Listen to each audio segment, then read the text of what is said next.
nginibonise ngingumuntu wamunde mina kangihambile yondlela. Amazwi engadlulisa ukubonga nje, angazi ngabonga kanjani, kodwa ngiyabonga kakhulu noma bengasekho abazali noma bengasekho naye, but nje ngibonga kakhulu okujabe kakhulu ukuthi nabe ngikhulisele yena. Ngiyaxolisa futhi ukuthi ngithathe umuntu wabo. Awukho umuzi onganantuthu. Umsebenzi wakhe khona ukuthi uma kunentuthu bese hambe phekwendle memezela, kodwa njengendoda fanele ahlale phansi nonkosikazi ngoba manje uyobe senonkosikazi sekuyena umphathi wakhe.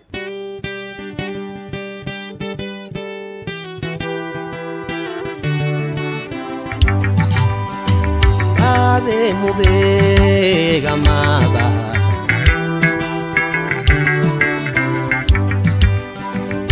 kubalulekile engizokusho ukuthi uma umuntu ezala